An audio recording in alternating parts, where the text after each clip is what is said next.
Welcome back. What a story this is. It is called Lifeline, and it's a long-running government program that very few people were aware of until this soundbite went viral.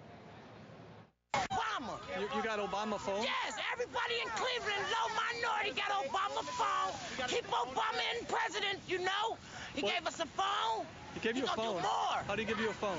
You sign up if you on food stamps, you on Social Security, you got low income, you disability.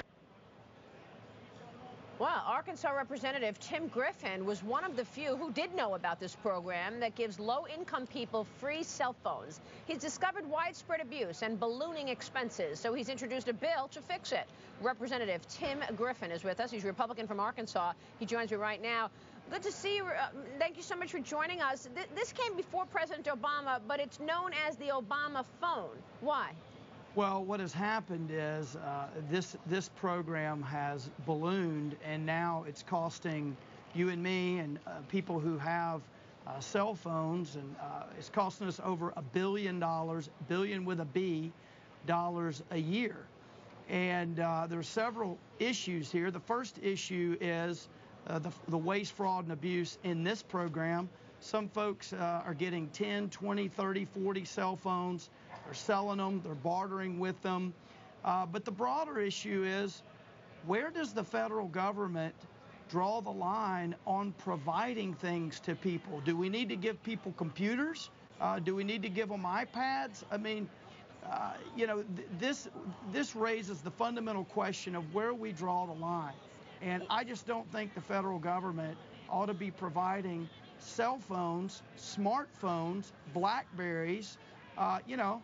If you want... It's extraordinary. It's actually extraordinary, Congressman. So tell us how it works. Why is the president giving these phones to low-income people, and how come the costs have exploded so much? Well, here's the deal. This is a Lifeline program which funds a number of things, including communications infrastructure. One of the things that it funded for a long time is landlines. So if you are, if you're disabled or lower income and you need a telephone at home, then you can get a landline. Well, a few years ago, the program was expanded by the FCC in particular to include free cell phones. Well, there wasn't a lot of abuse with landlines because who wants 10 or 20 landlines in their home?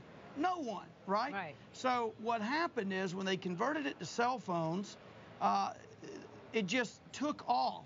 It went from a few $100 million to over $1 billion, and then came the extreme examples of fraud where you could just get multiple cell phones. And the FCC says, well, we're going to put a database together so there's only one phone per person or one phone per household.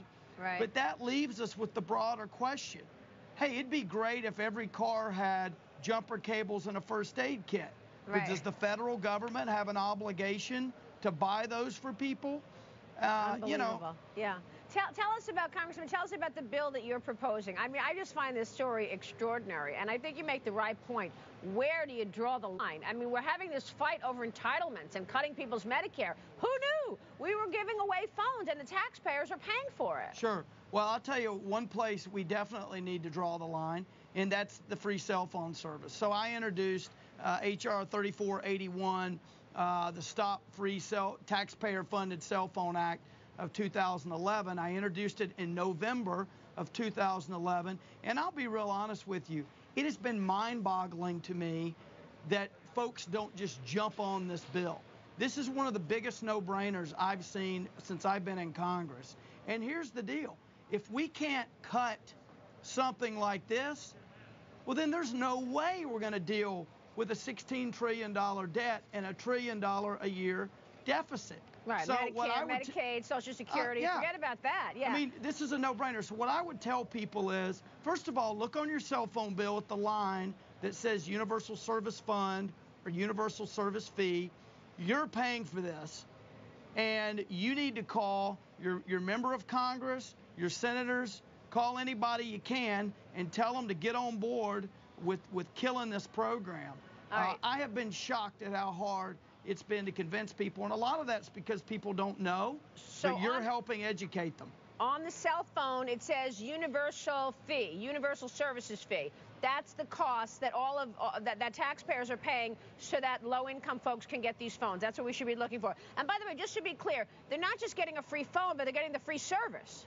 Right. Well, it's the service. What happened is the government pays the service, and the phones are often given by the provider. But that's right. All right, Congressman. Great to have you on the program. We'll be watching this developing story. Really an extraordinary one. Good to have you on the program. Thank you. Representative Tim Griffin joining us, Republican from Arkansas. As we wrap up to the upcoming November election.